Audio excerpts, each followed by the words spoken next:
Hello, I'm Ryan Cook, and this is Civic Tech Chat, a podcast about the civic technology movement. We seek to harness the power technology has to improve the delivery of public services to people everywhere. Gabe, thank you so much for joining us here on Civic Tech Chat. Can you introduce yourself and tell us a bit about what you do? Absolutely. Pleasure. Thank you for having me on the show. I am Gabe Gumbs. I am the Chief Innovation Officer at a data security organization named Spirion. We're headquartered down in the southeast of the United States. We've been in business for some 16, 17 years or so. I've been in data security for the better part of just coming up on 20 years, a whopping 2 decades of slogging through the challenges of security in the world. Got my start, as many of us did back then, in the networking side of the world, and kind of quickly transitioned into security a few years thereafter. Security had always been in and around a lot of what I'd been doing kind of on the outskirts of my professional life. So there were a lot of community-driven security groups at the time. That's probably the fanciest way you'll ever hear anyone talk about maybe the Alt 2600 clubs and similar things. I spent most of my career as a practitioner, architect, engineer, before transitioning into building security products. And so now I spend the majority of my time helping solve problems for organizations, big and small, by bringing technologies to market that help make their lives easier and safer. What would you say is your personal why? That thing that drives you to get out of bed each morning and do what you do? The alarm clock. No. The worst answer Simon Sinek would ever hope for. My personal why is tied to my passion for helping and sharing. I really feel it a kind of a personal mission to share the things I've learned and the things that have been taught to me with others. I certainly did not get here by myself, and so there's a strong driving force inside of me that appreciates giving back, and that means giving back to the security community. It means giving back to the world at large, and the best way I can do that is through the talents I have in the information security field. It's the thing that I'm certainly most passionate about, in my professional life and even in my personal life in a number of ways. There was something in your LinkedIn profile description that stuck out to me. I did a little bit of creeping before we hopped on here. And in that description, you mentioned that you often live at the intersection of storytelling and technology. And I imagine your passion for that intersection is in part what's led you to do things like hosting the Privacy Please podcast. Can you talk a bit more about what this space means to you?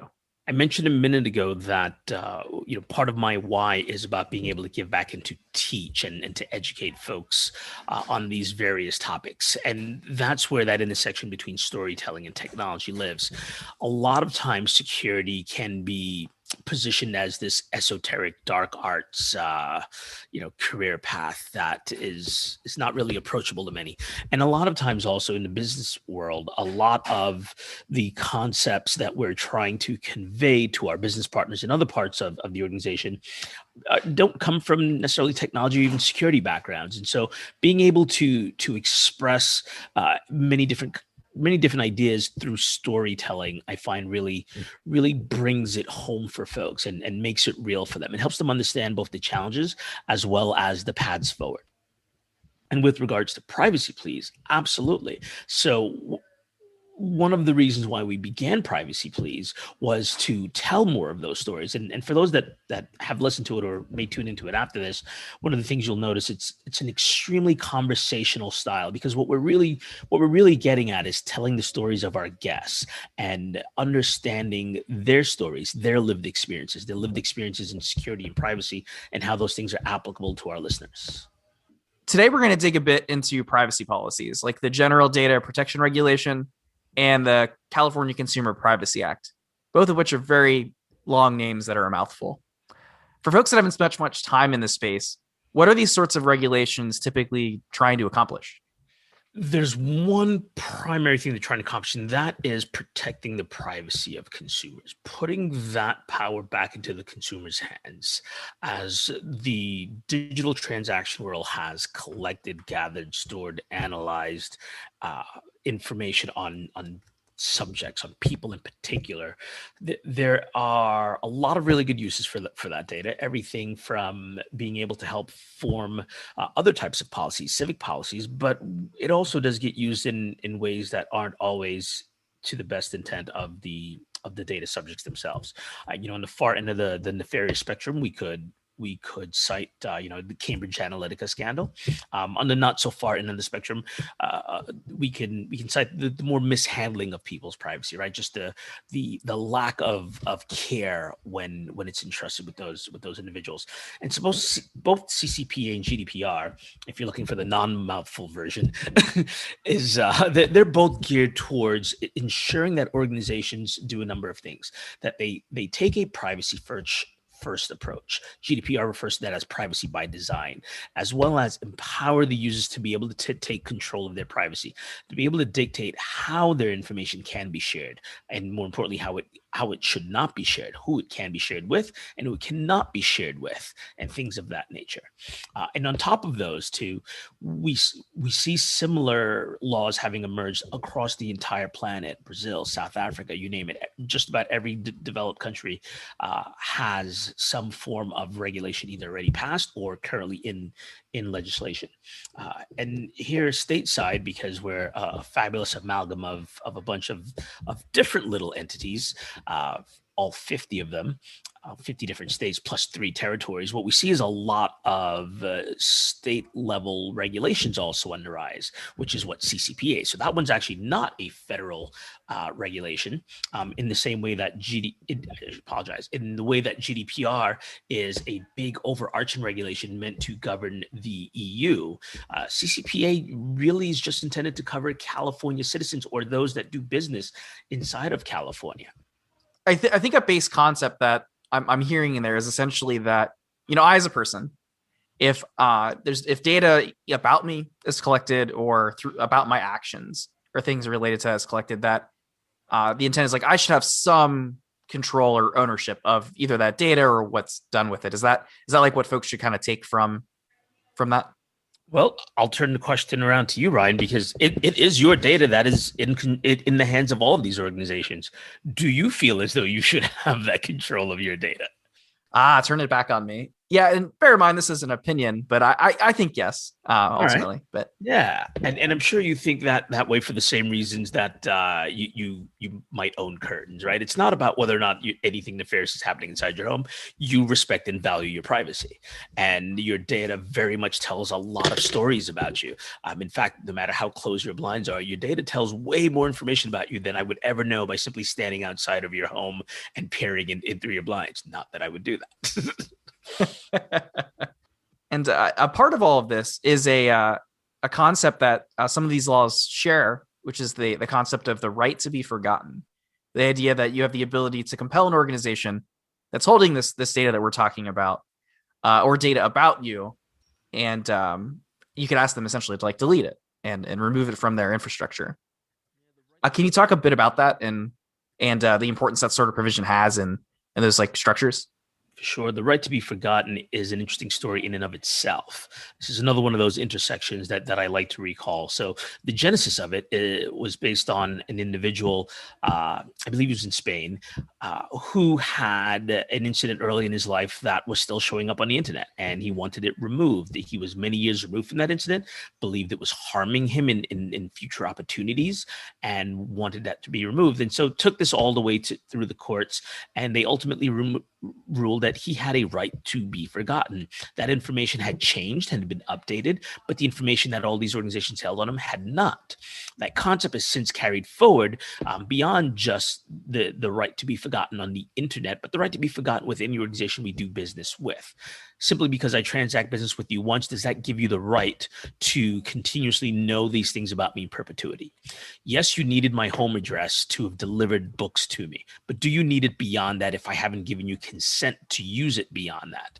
And the answer is ultimately no, right? And again, turning it to you a second ago, I think you might even agree, if you had shared that information with me once in the past for one very specific purpose, and now I'm using it for a very wholly different purpose later in the future, you probably would like the right for Gabe to forget where you actually live.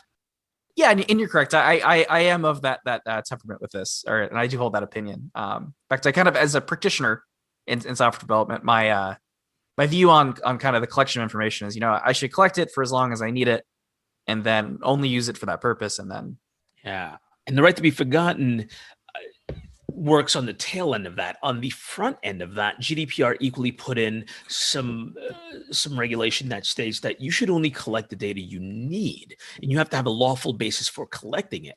So if you are in the business of delivering books, I'm just picking on something that everyone might be familiar with, right? You are a digital, where you're a digital storefront. You sell books. You probably don't need to know my sex in order to deliver that service to me. So why should you collect that data in the first place, right? Like, you don't need to know my sex, my religion, my age. You don't need any of that information for the purpose of processing that transaction. And things like GDPR says that you don't have a lawful basis for collecting that information, then you can't and shouldn't have that information. I imagine something that comes up as a difficulty, whether it's like trying to prove compliance with this sort of requirement, or even if you're the organization trying to manage it, is the idea of, in a way, you kind of have to prove a negative, right? If you don't have information about someone, it's kind of hard to then like prove necessarily that you don't somewhere. Does that kind of act as a point of consternation between organizations and regulators? There's a ton of hairy and gray area in here. So there are a couple of other things in the mix. First, there are a number of carve-outs for legal exceptions as to why you can still hold on to some information. And some of it may be everything from tax purposes. You have to be able to account for the fact that you collected taxes on behalf of a book you sold to me in the state I lived in. And some of it is beyond that. So some of it is more geared towards research and even policing. So there are a ton of carve out. So let's put those on the side, but I wanted to make sure we made mention of them first.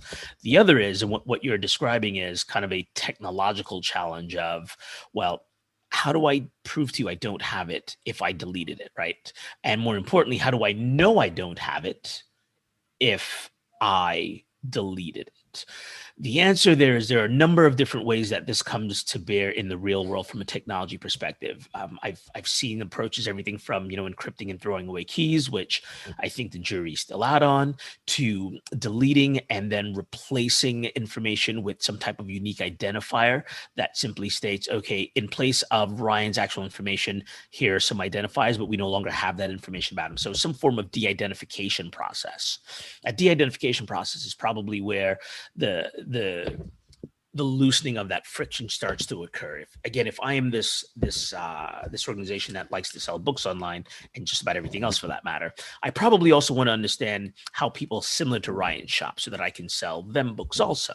And so if Ryan's asked me not to maintain any information about him, how do I grow my business that way? This is where de-identification comes into play, of course, right? So now the only things I keep around are things I know about people like Ryan, but not things that are directly identifiable to Ryan. So that's another way. But to answer your question a bit more pointedly, yeah, there's a bit of friction in the how do we keep it? What do we keep? How do we prove we no longer keep it?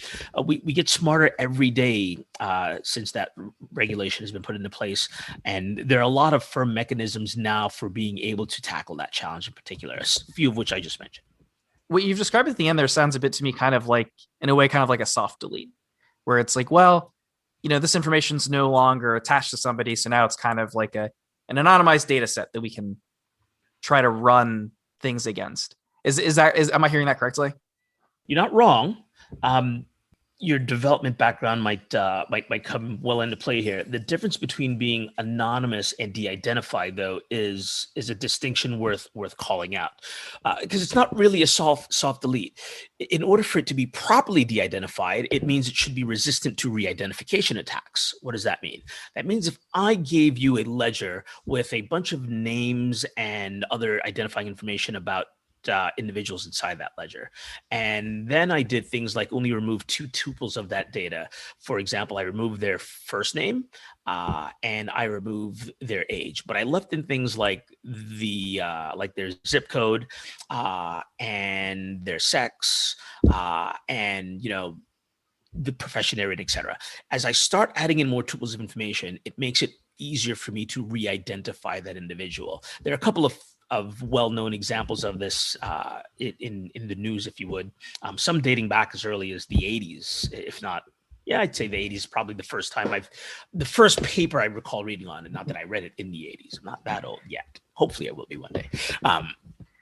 But re-identification attacks are not new, right? Taking multiple data sets and putting them back together to re-identify folks. So you have to do more than simply kind of anonymize them from that perspective. And as a developer, and we see this often in the development world, you need real world data to work with. You can't just have a bunch of fake anonymous data in your system because the system might not respond the way you intended to. So how do you test your system without real world data? And that's where synthetic data and de-identified data can come into play there versus simply anonymized data. So it's not really a soft delete. When I think soft delete, I think closer to, encrypt it, throw away the keys kind of thing. It's like, yes, theoretically, even quantum computing couldn't break that key. But theoretically, if quantum computing came around someday in the future, then there it is. It's still there waiting to be de-identified, right? So when the Gorgons show up with their supercomputer, all is lost. As organizations, look to comply with these sorts of regulations as they appear. I mean, the ones we've talked about, GDPR, CCPA. Hey, I remember the acronym. They've been around for a while and have gone into effect. I imagine there's some work to catch up. Most folks maybe aren't designing to already be at these standards. Well, maybe not, or most is probably incorrect, but there's probably a collection of folks that aren't there yet. As organizations seek to get there, are there any bugbears that kind of come to you that are like things that they should be watching out for as they try to comply? You were right in your first assertion that many are not. Most are not, in fact. And part of that is a byproduct of CCPAs literally still going through yet another round of changes and has only been in effect for under a year. GDPR has been in effect for under 5 years. By contrast, one of the other most famous privacy laws that the U.S. has is HIPAA, right? The Healthcare Information Portability Accountability Act, right? So HIPAA is largely a privacy regulation, which equally states, those 16 different identifiers of an individual's personal health protected health information need to be protected. So a lot of folks are quite behind in this way, except for the ones that have had to have complied with things like HIPAA for quite some time. They've been dealing with similar challenges for some time, so they kind of have an understanding of how to do this. And what's one of those bugbears? What's one of those things that folks who've been at this for a while understand is that first and foremost, we need to even know where that data is. Without an understanding of where it is and what it is literally impossible for you to be able to apply any of the other regulatory requirements to that data set, like understanding what your lawful basis for collection was, understanding who has access to it, how it's being used, what systems it resides in, and how it flows through those systems. Do you even have it at all? You can't answer any of those questions if you've not actually found it, located, identified it. I'm hearing something in there that is interesting. So in my experience, when you start building an application, right? There's always kind of that stage where it matures to a point and it's grown to a point that it's like too big for any like one of the developers or designers to like really fully comprehend it in just a single brain, like everything it's doing. And it sounds like that maybe that's the case also for information architecture. At some point, you're collecting so many different pieces of connected information that like any one person doesn't have that inventory like that can understand exactly where everything's at. So then you start to rely on like different groups having to collaborate to figure out where things are. And I imagine that can lead to, through the fact that you have to communicate now, essentially just not understanding the full scope of things. Is that accurate? That is accurate. I would say that one of the things that we can do to narrow that field of vision, if you would, that fog of war, is by first making sure we understand, again, that basis for collection to begin with. How did we get this data? Right? Did we intake it through our book selling portal? And if so, that's where we should start. Because from there, if we're peeling some of it off and shoving it through a Kafka stream over to the left so the data science team can analyze it so they can sell more books to people like Ryan, then instead of working away from the bottom up and trying to figure out, hey, data science team, that data you have, does it belong to Ryan? Does it belong to people like Ryan? Where did you get it from? Right? We should start from the top down. And okay, so we've collected data. Where did we collect it from? What are the business reasons we currently collect data? And where are the interfaces where that occurs? And that's the same with when you think about an application. where's data coming into, where does it make its way into the application, right? Where's that source before it makes its way to 99 other sinks? If you start looking at the sinks, you're gonna have a hard time trying to get everyone to, well, pun intended, sync up. But if you start at the source, then that does become a bit easier. But your assertion is positive. And so if there is somebody out there listening to this right now, and maybe they started a new organization, or maybe listening to this podcast, they realize, oh, maybe I should be complying with this. Maybe there's some people I need to talk to. Is there any advice that you would give them as they head off to start on this compliance journey? The very first tip of advice is every advice that I give you, I am not a lawyer. So you should, number one, check with in-house counsel if you have. If you don't have any, and some folks don't, right? Like small organizations, you might outsource it, you might not at all. Then you need to go back to that question that I just referenced a minute ago. What data are you collecting on people outside of your organization? How are you getting that information? Where's that? Who are the people that information belongs to? If that information belongs to EU citizens, well, you might be subject to GDPR. You might not actually, because there are a bunch of other thresholds. Same is true. Are you collecting, do you do business in California and do you do business with California residents? Then you might. Again, there are other thresholds. There are revenue thresholds, there's size thresholds. So your organization may be too small to have fallen inside of any of these regulatory requirements, but they may not. So the first step is just even understanding, do I meet those minimum thresholds? And there are a number of resources that break some of those things down. You know, at my organization in particular, at Spearn, we've got a wonderful gentleman by the name of Scott Giordano. Shout out to Scott Giordano, who has a number of resources and blog posts and other webinars, et cetera, that we give on just that topic in particular. The IAPP, an organization that spends their time focused on this privacy challenge, has a lot of resources on that as well. What am I thinking? I'm thinking the Freedom. There's another one that I wanted to toss out there, and it's killing me that I don't know. Future of Privacy Forum. That's what I was thinking. The Future of Privacy Forum. That's another great resource that folks can go and start getting up to speed on. So one thing I wonder about with these regulation changes is if it could cause kind of like larger strategic shifts in the sort of business models that tech companies are using. For example, is it possible that we might see a shift away from the model where a service is free because you're essentially trading like the data about you for the value of the service, and that's kind of like how you're paying for it? As you kind of look at the space, do you see that the potential for those kinds of trends happening? Well, I like to be fairly data-driven in most things. And the truth is, to answer that question, I could look at the $70 billion that Facebook made in 2020. Was it 70 billion? I forget exactly what it was. No, that's the total that they've amassed. I don't recall the number exactly off the top of my head. I'd have to go pull it up. But it's a really large number.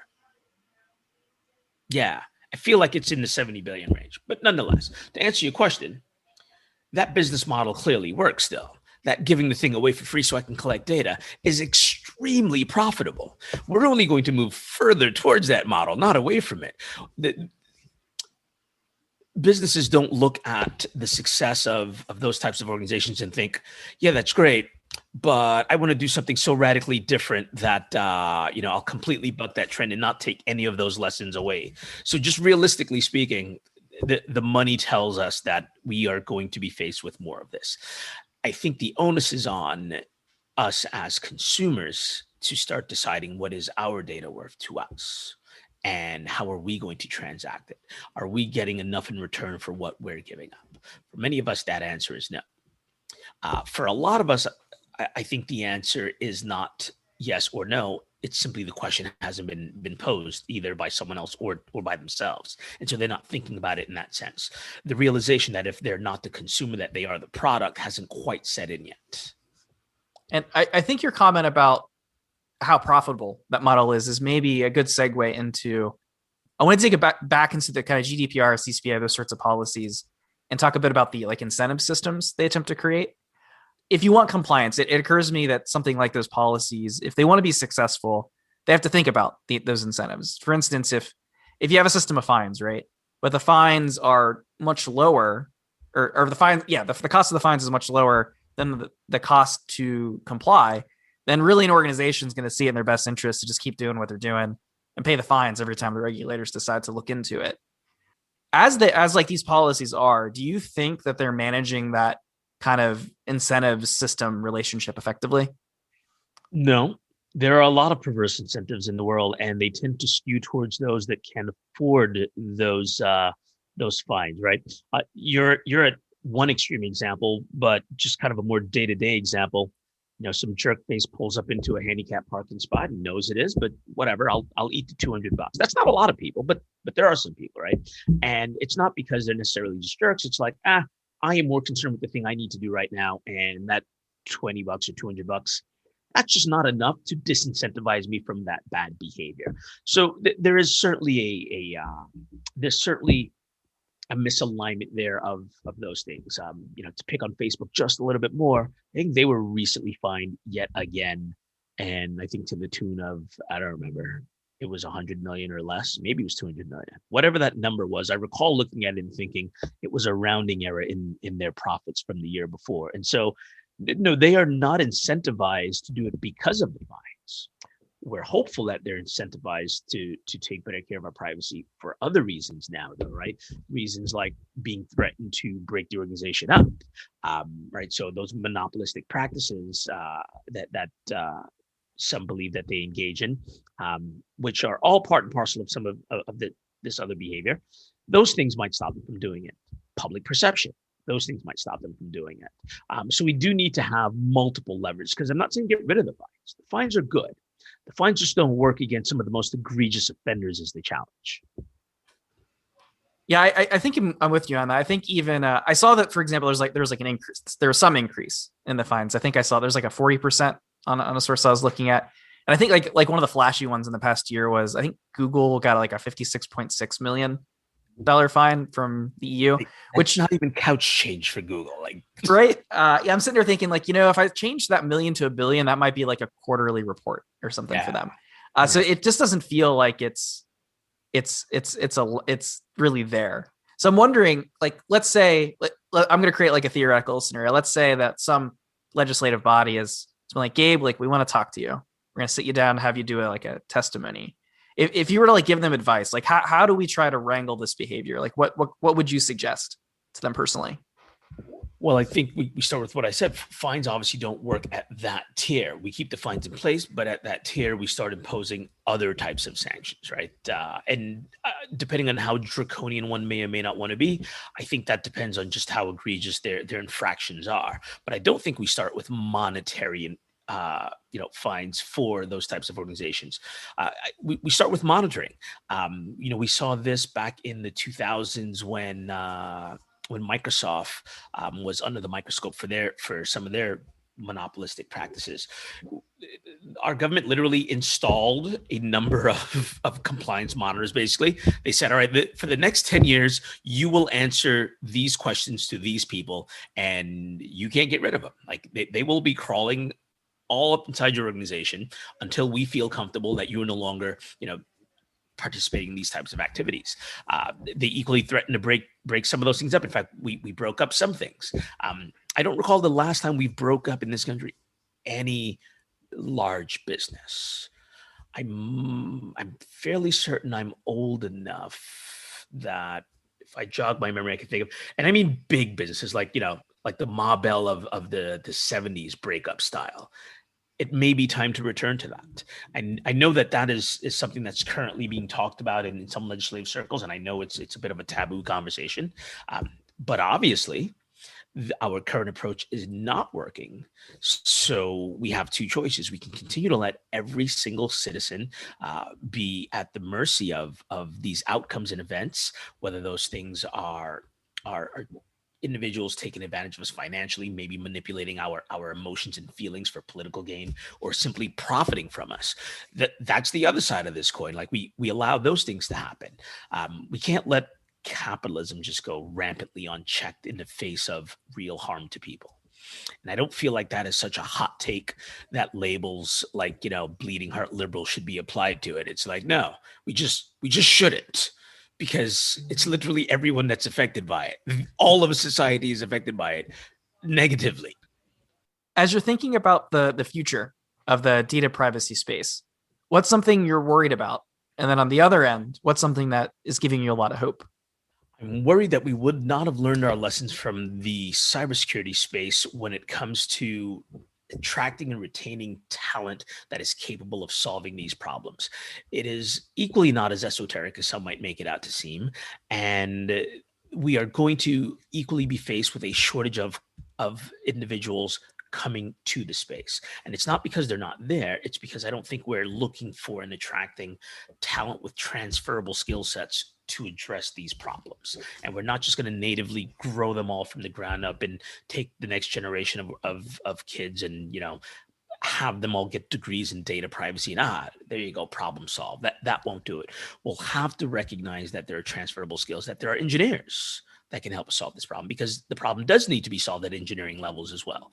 And they don't need to be privacy professionals, but they do need to understand, they being engineers such as yourself, they do need to understand, okay, if I build this application just to collect as much information as I can because I can, that's problematic, right? There's no reason for your mobile app to request access to everything.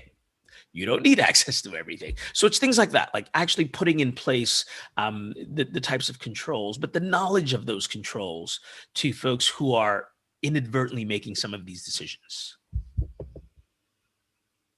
And that's the hopeful part of it, if I would, is that there are people that are endeavoring on this at the moment. The IAPP, again, for example, there's a strong movement to bring developers in particular into that fold. There's folks like Nishant, who was on our podcast recently.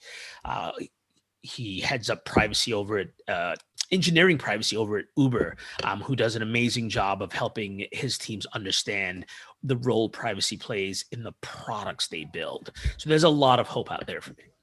As we get to the tail end of our conversation, a thing we tend to do on Civic Tech Chat is leave some space at the end for the guests to kind of give us an idea of what they'd like us to leave this conversation thinking about.